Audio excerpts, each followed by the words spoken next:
spirit of the game.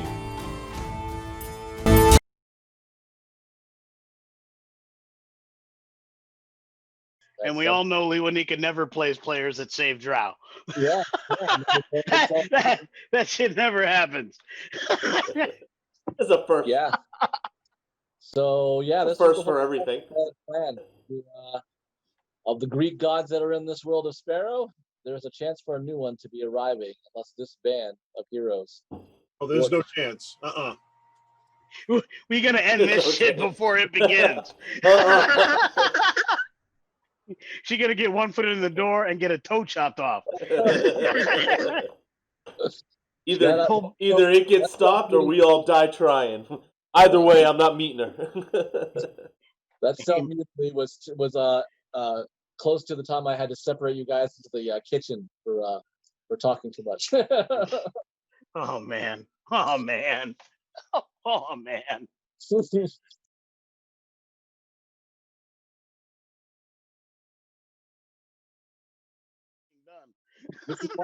I was laughing many sessions if you go back to the fact that you guys are like, why are we really on this quest? Is it really us that we need to do this and stuff? Oh, we need to do this. Now we need to do this, huh?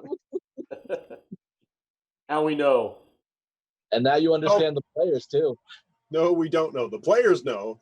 The players know. Characters have no clue. Yeah, So it sounds nice. I mean, it's smooth and arch liches and drow. Oh, pictures of her. She's not bad looking. She's easy on the eyes.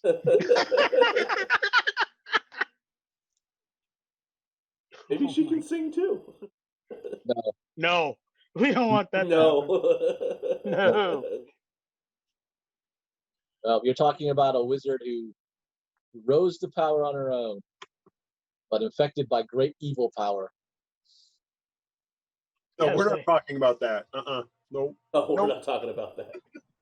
We are being discussed. We're talking about the other silk, the one who falls down when a stiff breeze hits her, and no.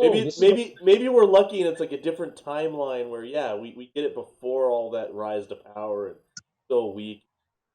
Oh, yeah. On a different note, this actually does one of those TV show things. We have now tied campaigns. Maybe this is the post Jarrett silk.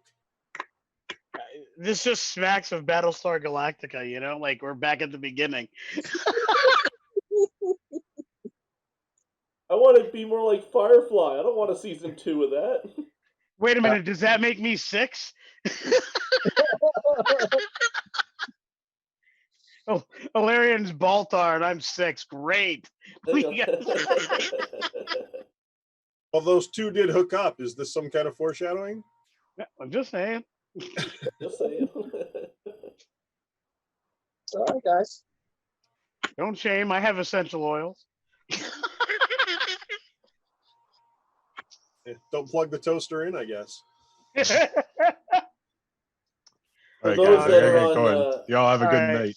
Good night, John. Thanks again, man. Yeah. Good game. Right. I'm gonna sign off here as well, so my wife can get in here and make use of the bedroom. So. All right, we'll see you Saturday, 1. Yeah.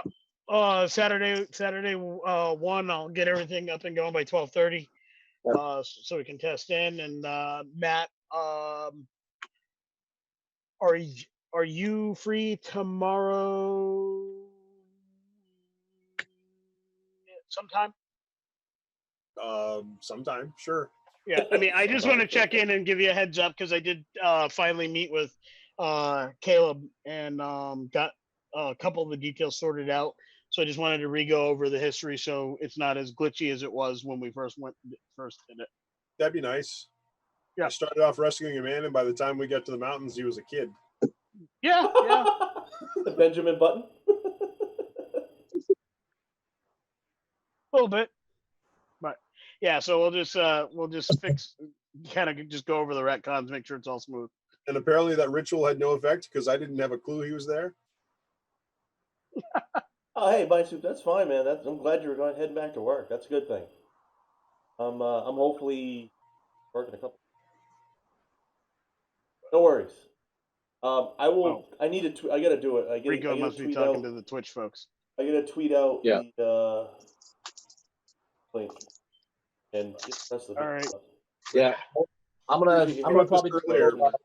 write up to you on your note thing just to give you a setup, and then I'm good after that too. All right. Sounds good. How long did what's the running length of Elannis? How many years did that camp? Well, I joined in '94. No. Yeah, I joined winter of '94 was when I think we No, I did thought it was the first earlier big than game. that. I thought because everybody left me. I think it was 92 because I think I graduated in 90. I think I went a year and realized that I had no one really gaming from a lot of stuff, and then I decided to. Oh no, because I think maybe you're right, 94. Because you and I believe John and couple of the other guys had gamed. I think he said something like 2 campaigns in No. Elan, or you'd done something like before I joined. I didn't think I was at the very beginning. I thought I came in afterwards.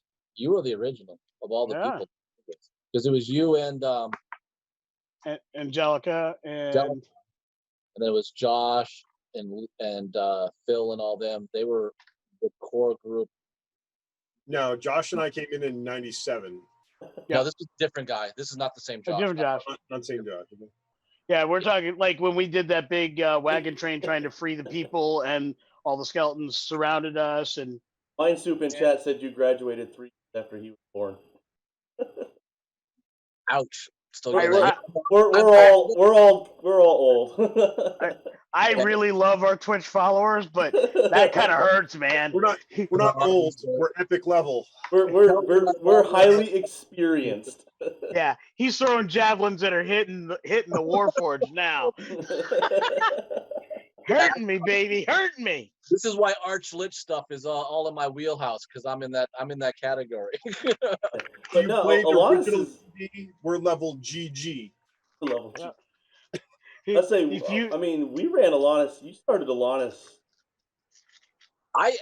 The original story is Michael Lorraine ran an adventure for me and for a number of us in high school. So the original cast of characters were based off of that campaign. You remember we had our basement, and we played a lot with miniatures back then, and had basically the basement full of basically 2 worlds. And we played multiple characters when we played, me, you, Mike, Ian, if you remember all that. Yep. And so we had a pool of people that we had a source of. So when I took over, when all the other guys kind of moved on, I took the Old Town part, which we were kind of centered. He didn't really have a lot of expansion to it. It was all a bunch of stories off of other things, I think it was. But the core set of characters, we had the classic look of characters and stuff.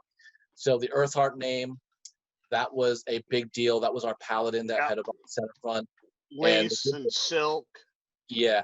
Well, was a secondary group of characters that we laid in, because the original group were all good, and we had a big interaction, because we were very good at playing multiple characters with campfire home settings. Like, we didn't often do a lot of fighting. We literally had romances and backgrounds and attitudes, and we played a lot of different things. We did it from Marvel superheroes to D&D. A lot of those attitudes transferred to us, so we were very adept at playing a very large cast of people, but having intricate relationships. And Silk at one point was scorned by Mike's paladin, and started going down a path of power. And we started having some bad influence characters entered in, and that turned into that twist. I took that twist to enter Ravenloft, because I found the campaign setting world to be more controlling of morals, especially I was going to be playing with a lot of new players, and that actually did work. Lee will attest to that. And so we started at what was it, Moon Shadow Comics, or shop that he had in Full Moon. Full Moon Games, Westbrook. Yep.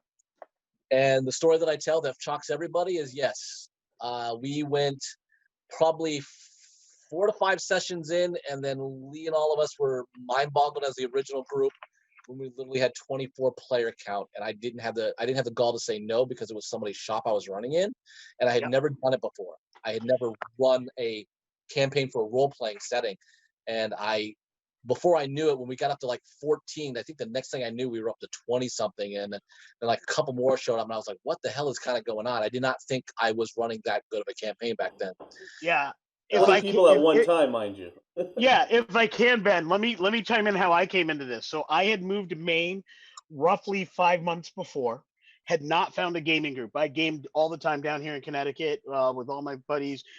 Ben, you game with some of them online now, you and Matt. And I got up there, didn't have a gaming group, didn't know where to go get gaming stuff, but I had made friends with this guy who was a security guard in the shopping plaza where I worked, and I went over to watch a game at his house, and he had an invite to your game, because at that point you had so many people that you could only get into the game by invitation, and so he couldn't go that night, and I said, "Do you mind if I go instead? Because I really want to get into a long-term game," and they didn't have room at his table.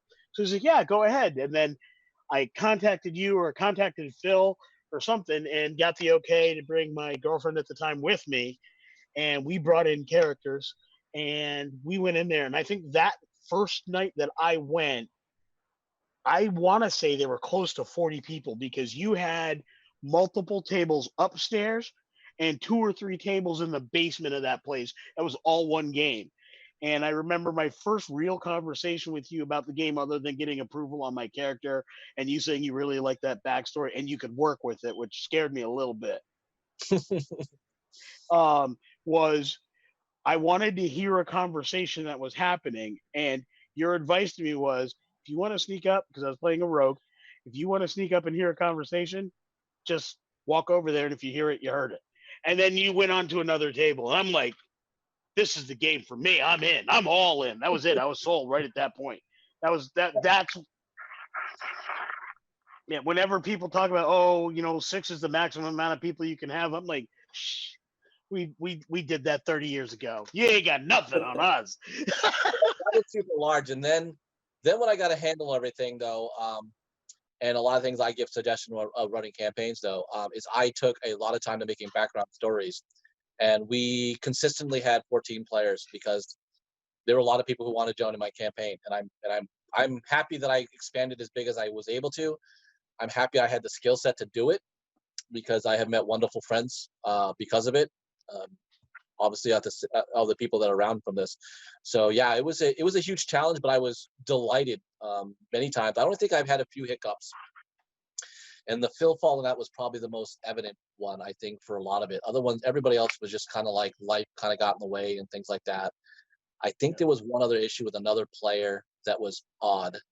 But more or less, it was like life and things kind of changed up and moved around. And we just kind of brought some people in, brought some people out. Most of the people were consistent from that. But I definitely think I have now enjoyed running a little bit smaller. I'm trying to. But I think the last campaign grew again. I think I'm at 10 again. I want to do 8. I ended up with 10. Like, it blew up again.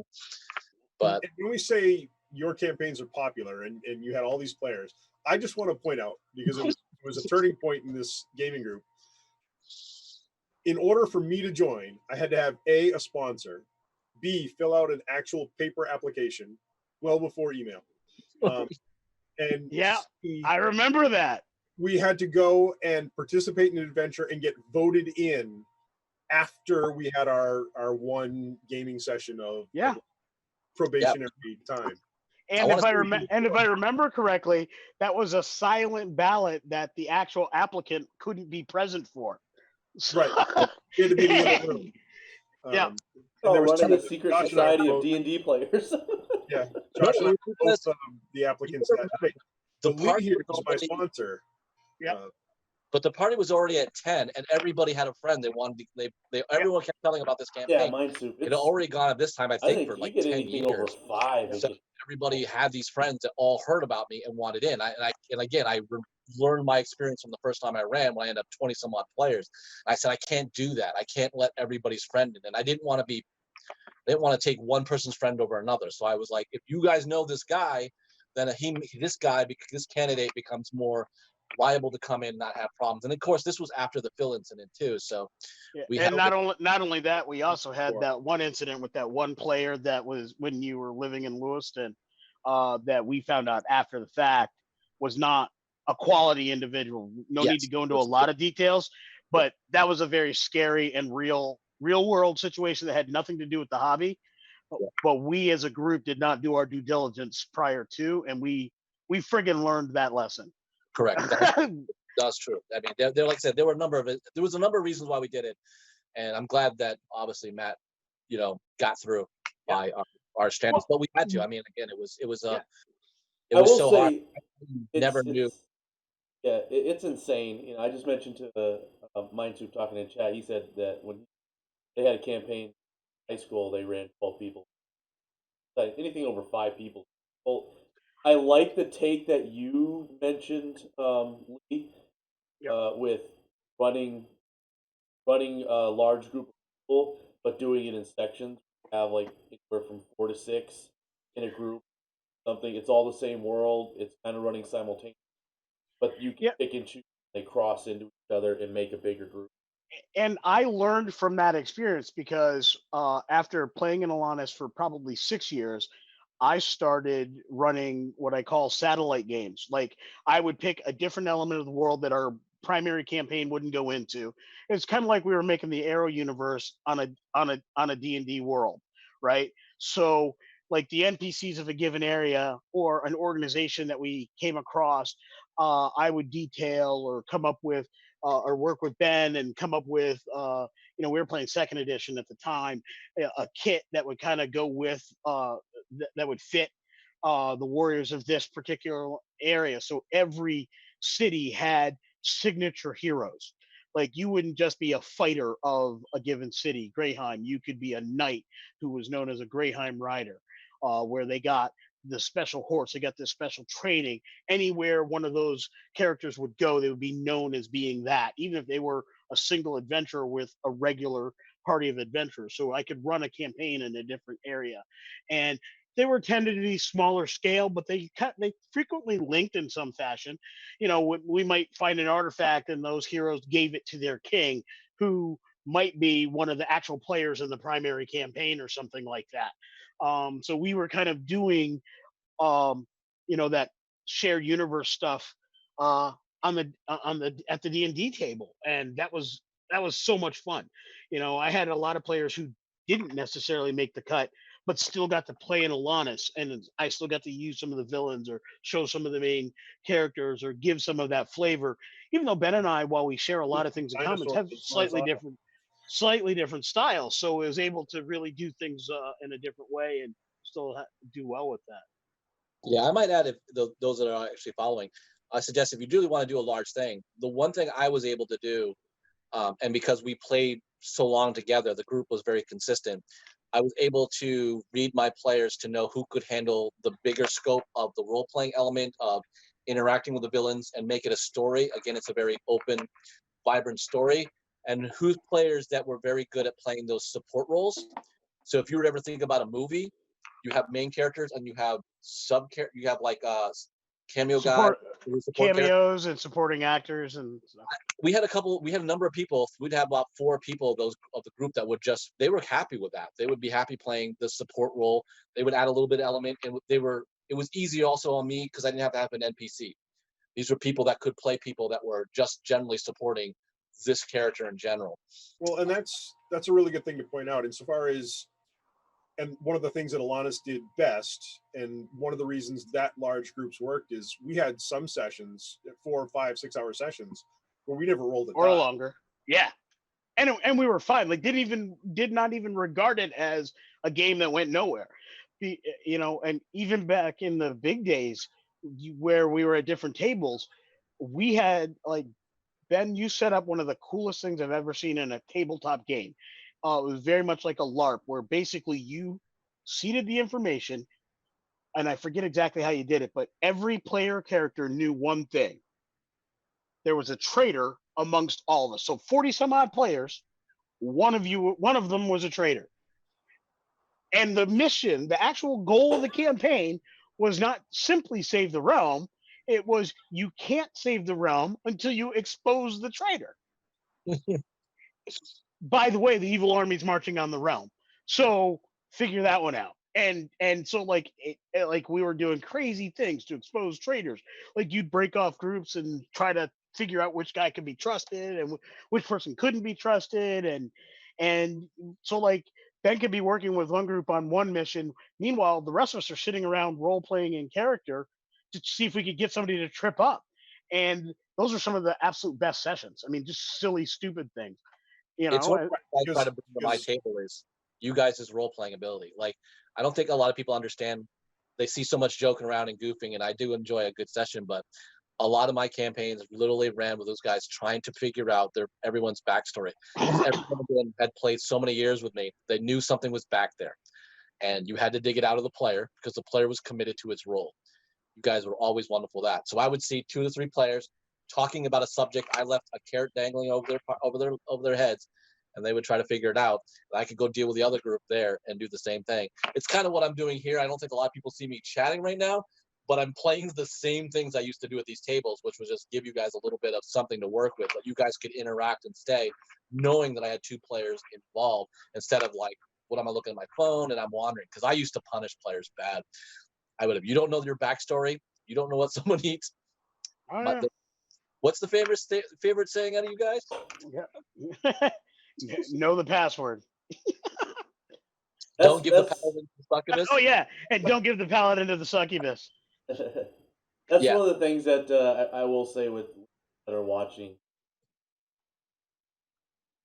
Unfortunately, not privy to all the side conversations that happen if I'm not involved.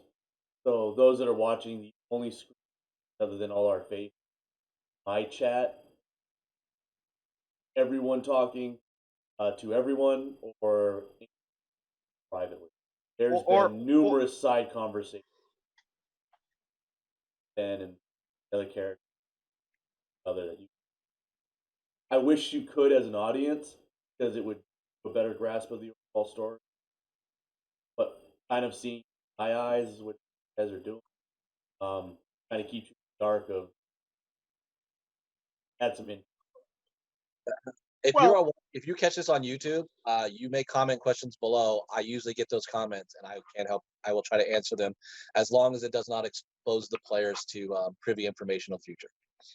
Yeah, I can tell you that a lot of my typing, like if ever anybody is watching me do this, that's usually an indication that I've sent a message to somebody. So I'll say somebody's name. I'll be like, Ben, that means I sent him a message. I tend to do that if one, there's a scene going on that I just don't want to interrupt, but I'm trying to observe something or think of something, or if HK is doing an action like changing a weapon in hand while we're not in combat rounds, I will send that to Ben so he's aware, so that when it happens in game, when it happens when we go to combat rounds, that wasn't a surprise. Like earlier tonight, I let Ben know that HK has a silvered spear and a silvered glaive, his 2 magic weapons. That was something that I wanted to make sure he was aware of, because that potentially could come up. So I throw those things out there so they're there, or switching my weapon hands or whatever. And then with Rico, I tend to always send him messages about my ridiculous number of movie references that I can never count correctly. I think I said I was on 2 sometime after 3 or 4 tonight or whatever. The Twitch people don't think they can see that. But anything going to him, they get. Excellent. It's just with me. At some point, we'll hold a contest for movie. If people can count the amount of movie references. Yeah. those are rookie numbers. You got to pump those up. Yeah, but this is. I was blowing up the world, and I thought I was getting a lot of you old guys back, and I thought this campaign would have a lot of fun if I scared the bejesus out of you and tried to bring Silk into this world. I thought this would be a fun little element. It also, I might add, because of you saying what you're worldly, I figured, like, how could I somewhat tie in my campaign and Lee's campaign, but not be in the same world? I know how to do this. The Devil's Eight escaped, and we're like you did, and I will put it in this new world, And we'll see how that ties. So if you remember that that ranger group, group of ranger villains from I forget the name of the Asian city off the top of my head, but I appreciate I mine too, built but this really cool by team all to be the means, if you villains ever in one have of a my question satellite or campaigns. pops up, feel free to ask. Yeah, Chunku. I can So always type in chat. these ranger, and they're all rangers or head I don't ranger want to levels or talk whatever, but real bad sort. When I moved back to Connecticut, I'm like, this cast of characters was way too good to never game with again. And I was running a Palladium Rifts campaign, and I said, "Yep, Rifts, got it. The bad guys are there." So one of the major villains in my Rifts campaign was what was that group of that group of rangers. You can't bring up Rifts without running out of the game. You know that. So I actually took a hiatus. I got the team up to 10th levelish, and then paused to run my D&D game. So I've been doing that for the last year and a half. But I ran Rifts for about 2.5 years. That was a party that was at one point had 14 in it. So had some pretty large numbers. That got challenging at times, but. Well, I want to say right now, I talked to Matt, talking about challenging. This is the first time I've run this many games in a rapid amount of succession. Although 2 are kind of waiting on the thing, but I have to have these plots still hanging on loose. Yep. But at the time I was running 2 campaigns. The 3rd one just started getting going, and now I'm also playing in 2 campaigns, which is also more than I've ever done a lot. That's one of the pros to doing it online like we are with other. I think everybody will agree. The pain of everybody together can be able to run it and not cancel last minute. Oh, I can't make it. And I think the fact that we're able to sit in our house and have to travel and it makes it easy. Especially, you get to our age, start getting families involved and all that. Yep. And that's one of the pros of doing it online. And as long as everybody stays honest with their dice rolls and everything, well, it makes it pretty easy to my experience is if you the only time it's necessary to use online software for dice is if you're playing in a game without anybody so like that's where it might be necessary, or you might need a second camera to some extent. But honestly, we play the game for fun. You got to trust the people out here to have fun and not shine you over. The bumbles make story, especially if a dungeon master who knows how to make good the story. Like, remember, the one thing I will say, everything I've done is you guys are the heroes. You guys are the ones that are gonna figure stuff out, and you guys are gonna move and shake. That's why the ritual trail was all led to you. That's why I put everybody else in other situations. It's all because you guys are gonna be the movers and shakers. But that's what we do. We need to recruit a bard for this. I think we got Songbird in our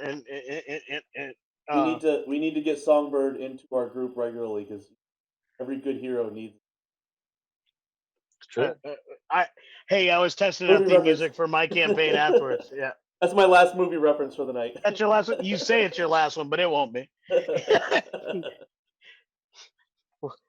Come on, what do you say, Rico? You got one more in you, don't you? Oh, I don't know. He's gonna end it with Schwarzenegger. I'll be back. There we go. It wasn't the end.